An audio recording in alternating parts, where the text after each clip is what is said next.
Are you tired of being hot? Well, today I'm gonna show you how to never get hot again. There's no cold, there's no heat. We are basically immune to all of that. Now, let's just go over here in Wishland. And there's gonna be an entrance here. You have to go down all the way underground. Take a left over here. And you'll find crocodiles. Yay! There's gonna be only 4 of them here. And once you kill them, you get crocodile hides, the ordinary ones. Of course, you can get the special hide by killing the ordinary crocodiles over here, but it's gonna take you too long. The ordinary hide for crocodiles is already enough. You don't need more. Now, if you get out of this room and just go straight in here, you'll find 1 more crocodile over here. Okay, and these dudes have respawned. You actually have to get out of the range or they will not respawn. Okay, so now we have 22 crocodile hides. With these hides, we can go and craft ourselves armor. And they only cost 4 hides for 1 armor piece. So you can only get heat resist on the chest piece and the pants. Now you might be asking, should you mix the pants with cold and the top piece with heat resist? And my answer is, you need to have both with heat resist and with cold resist. So whenever the environment changes, you just re-equip other different armor. It's the best choice. So I have the top piece with cold resist, the pants with cold resist, and I have another one with heat resist, and the pants again with heat resist over here. Now, if you hover your mouse on the armor, it says high temperature, which means for heat resist. And if you hover your mouse on this one, it says low temperature, which means for cold resist. So that's how you can tell really quickly. Now, how else do we get heat resist? As you can see, my character is burning because this thermal tower is too hot. Right now, we have only 20 heat resist, and that's coming from the armor. Now, I'm wearing cold resist pants, so let me change to heat resist pants. Now we have 30 heat resist. The easiest way to get heat resist is go to your kitchen set, craft yourself iced mint tea. Now, how do you craft this? Is you need to craft it with bellflower because this will give you even more heat resist. Another thing is you need to know is you craft it with a brain freeze gold mimetic perk, which that's another 30% of base chance increase. And then lastly, make sure you craft this with a level 5 Chef Azars. This is why I always tell people that you need a level 5 Chef Azars. Everyone has to have it. So you can see that this iced mint tea, if you take the bellflower 10%, 30% of the brain freeze, and 38% of the Chef Azars, which you cannot actually see because there's too many perks on this, but right now we have heat resist 30.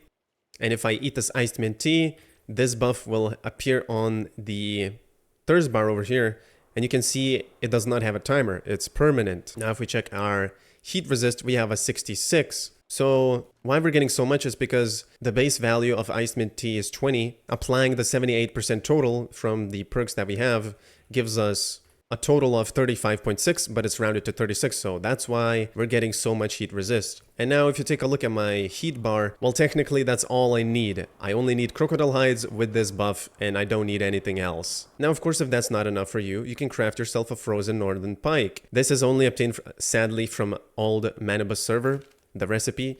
You cannot get this fish from anywhere in the new winter scenario. So if you go to any fishing dock, you will find only the normal fish, which is the northern pike. So the northern pike cannot be obtained from the way of winter scenario, unfortunately. Now, when you hold in your hands the frozen fish, our temperature will drop by -5, so it makes you colder, while the torch is the opposite and makes you hotter. Ahaha.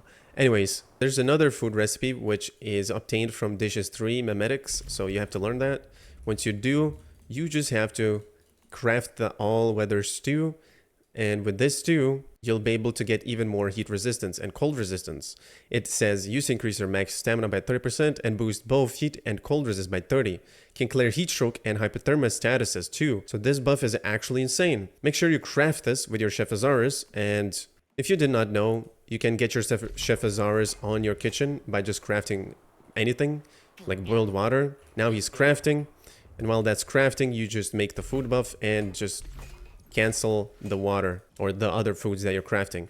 Now, since we crafted the all-weather stew, you can see that the Chef Azars 38% is applying. So we will get, instead of 30 heat resist and cold resist, we will get 41.4. And I'm going to show you. So take a look at our heat resist and cold resist. We have 20 and 66. Let's eat the stew. As soon as we do, look at that. Cold resistance is 61 now. Heat resist is 71. So There's no cold, there's no heat. We are basically immune to all of that. Now you can see that we ate the stew, but there's now a timer on our hydration bar, and it replaced the old buff. So you might be wondering which one is better, the iced mint tea or the all-weather stew. No, they're both good. I really like the iced mint tea though, however, because it's literally lasting forever until you eat another buff to replace it. So both is good to have. The other ways to get yourself heat resist is just craft the coldium rock. You can either use ice cubes or ice crystal. It's the same thing. They both serve the same purpose, so obviously use ice cubes. If you don't know how to get ice cubes, just make a fridge and put purified water in it. Well, ladies and gents, that's it for this video. Thank you for watching. I'll see you guys in the next one. Take care and peace out.